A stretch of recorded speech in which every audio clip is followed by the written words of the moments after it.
സംഖ്യ എക്സ് എന്ന് എടുക്കുന്നു. സംഖ്യയുടെ 12% കുറയ്ക്കുമ്പോൾ 88%. 100-ന് 12% കുറച്ചാൽ 88% എന്ന് പറയുന്നത് 1760 തന്നിട്ടുണ്ട്.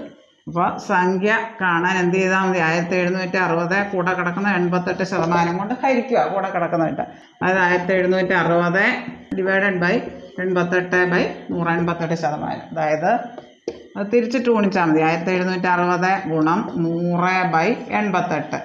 4 വെച്ച് കട്ട് ചെയ്യുക, അല്ലെങ്കിൽ 11 വെച്ച് കട്ട് ചെയ്യുക. ഇവിടെ ഒന്നിടെ വിട്ടുള്ള സംഖ്യകൾ കൂട്ടി കുറച്ചാൽ മതി. 6 1 7, 7 0 7, 7 7 പോകാം 0.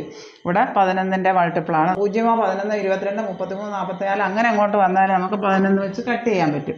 11 1 11 6 6 11 6 66. ഇവിടെ ഒരു 0 അധികം. ഇവിടെ 11 8 58. ഇപ്പോൾ 8ഉം 2 16.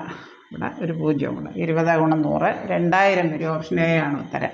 ഒരു സംഖ്യയുടെ 12% കുറച്ചു, അതായത് എക്സിൻ്റെ 12% കുറയുമ്പോൾ 100-ന് 12% കുറഞ്ഞാൽ 88%. 100% വന്ന് മൊത്തം എന്ന് പറയുന്നത് 1760. അപ്പോൾ എക്സ് കാണാൻ എന്ത് ചെയ്താൽ മതി? X into 88%. 88/100 എന്ന് പറയുന്നത് ഇത്രയും. അപ്പോൾ എക്സ് സമം 1760/88/100. അത് തിരിച്ചിട്ട് ഗുണിക്കുക, എന്നിട്ട് കട്ട് ചെയ്ത്, അല്ലെങ്കിൽ ഹരിച്ചാലും കിട്ടും. 4 വെച്ച് കട്ട് ചെയ്യുക, അല്ലെ 11 വെച്ചാണെങ്കിൽ സംഖ്യകളുടെ ഒന്നിടോട്ടുള്ള സംഖ്യകളുടെ തുകകളുടെ വ്യത്യാസം 0 11 22 33 അങ്ങനെ വന്നാൽ നമുക്ക് 11 വെച്ച് കട്ട് ചെയ്താൽ എളുപ്പം കിട്ടും.